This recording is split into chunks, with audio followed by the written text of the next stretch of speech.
Assalamualaikum warahmatullahi wabarakatuh. Alhamdulillah, assalatu wassalamu ala rasulillah Sayyidina Muhammadin bin Abdillah wa ala alihi wa sahbihi wa mawala. La haula wa la quwata illa billah, amma ba'da. Pertama-tama kita panjatkan puji syukur kehadirat Allah Subhanahu wa ta'ala atas limpahan rahmat dan taufiknya sampai dengan saat ini, tak henti-hentinya senantiasa melimpahkan rahmat dan taufiknya.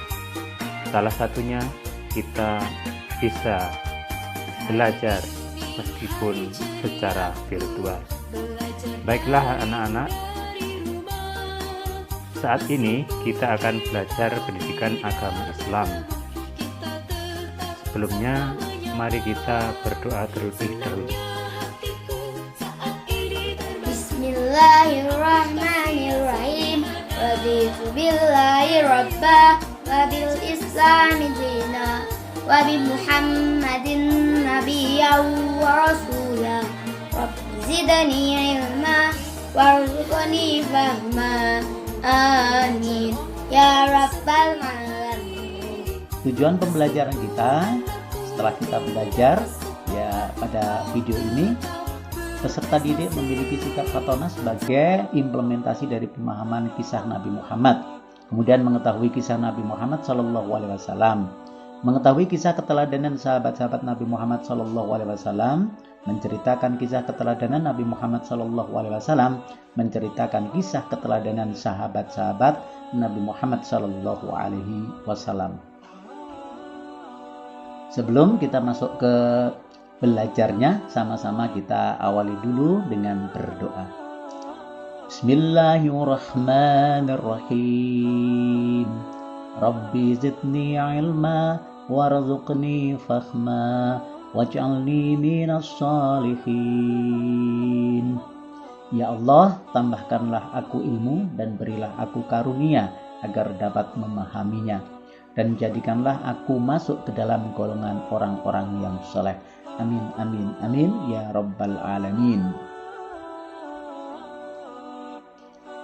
Sekarang kita masuk di poin ketiga, yaitu kepedulian Rasulullah terhadap lingkungannya. Kepedulian Rasulullah SAW bukan hanya pada masalah ibadah seperti sholat, tetapi beliau pun peduli terhadap lingkungan. Hal itu tercermin pada perilaku beliau ya. Ini adalah beberapa contoh ya anak-anak ya. Yang pertama, Nabi Muhammad sangat hemat dalam mempergunakan air ya. Itu dibuktikan pada anjuran beliau agar tidak berlebihan dalam pemakaian air ketika berwudu.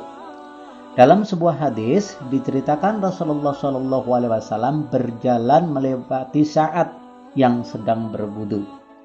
Lalu beliau menegurnya, jangan berlebihan menggunakan air.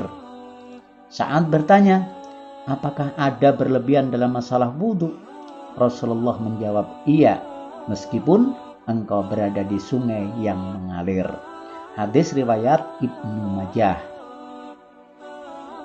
Kemudian yang B, Nabi Muhammad mengajarkan agar kita tidak melakukan kerusakan di muka bumi. Ya, ini ada dua hadis ya. Yang pertama dari Abu Hurairah radhiyallahu an bahwasanya Rasulullah SAW bersabda, janganlah sekali-kali seorang di antara kamu kencing dalam air tergenang yang tidak mengalir, kemudian dia mandi di dalamnya. Maksudnya adalah mandi di air yang tergenang. Dan dalam riwayat Imam Muslim, janganlah seorang di antara kamu mandi dalam air yang tergenang atau tidak mengalir ketika dalam keadaan junub. Kemudian hadis yang kedua, hadis dari Anas radhiyallahu an, dia berkata, Rasulullah SAW bersabda, seseorang muslim tidaklah menanam sebatang pohon atau menabur benih ke tanah, lalu datang burung atau manusia atau binatang memakan sebagian daripadanya, melainkan apa yang dimakan itu merupakan sedekahnya. Hadis riwayat Imam Bukhari. Subhanallah, luar biasa sekali. Kemudian poin keempat, Nabi Muhammad SAW sebagai pembawa rahmatan bagi alam semesta. Anak-anak, tahukah kalian Nabi Muhammad SAW diutus oleh Allah sebagai rahmatan lil alamin atau pembawa kasih sayang bagi alam semesta ini? Tentunya kalian ingin tahu lebih jauh apa tujuan Nabi Muhammad SAW berdakwah. Tujuan dakwah Nabi Muhammad adalah untuk mengubah keadaan masyarakat jahiliyah, yaitu masyarakat yang bodoh dalam hal tauhid, menjadi masyarakat yang sejahtera berdasarkan agama tauhid. Jadi zaman itu bukan jahiliyah orangnya itu bodoh-bodoh, tidak, tapi mereka adalah bodoh dalam hal agama. Misi kedamaian dan kesejahteraan hidup tersebut bukan hanya untuk bangsa Arab, tetapi bagi seluruh alam sampai sekarang dan sampai akhir zaman. Sebagai umat Nabi Muhammad SAW, kita harus menjunjung tinggi ajaran beliau. Misalnya kita menghormati orang yang lebih tua dan menyayangi orang yang lebih muda. Kita berperilaku sopan dan bertutur kata sopan santun terhadap orang tua, terhadap guru dan masyarakat sekitar kita. Juga kita menjaga lingkungan kita agar selalu bersih, karena kebersihan adalah sebagian dari iman. Wa ma arsalnaka illa rahmatan lil alamin. Dan tiadalah kami mengutusmu melainkan untuk menjadi rahmat bagi semesta alam. Ini ada dalam Quran surah Al-Anbiya ayat 107. Ini bukti kalau Nabi Muhammad tidak diutus hanya untuk orang Arab, tidak, tetapi untuk seluruh alam. Alhamdulillah materinya udah Pak Guru sampaikan semua tentang Nabi Muhammad yang peduli terhadap lingkungan dan Nabi Muhammad sebagai rahmatan lil alamin. Sekarang anak-anak silahkan dipersiapkan bukumu untuk menjawab latihan. Bisa juga menjawab di kolom komentar video ini.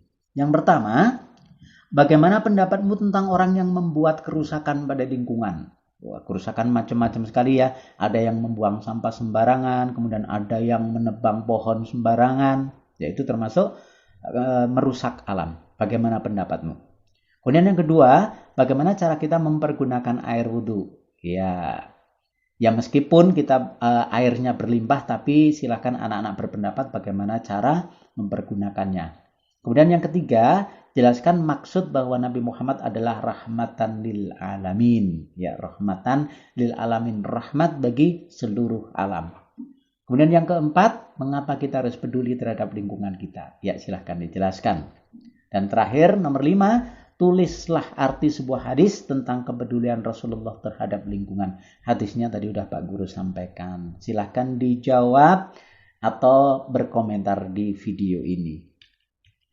Alhamdulillahirrabbilalamin, pertemuan kita selesai, semoga bermanfaat untuk kita semua. Kurang dan lebihnya mohon maaf yang sebesar-besarnya. Billahi taufiq wal hidayah.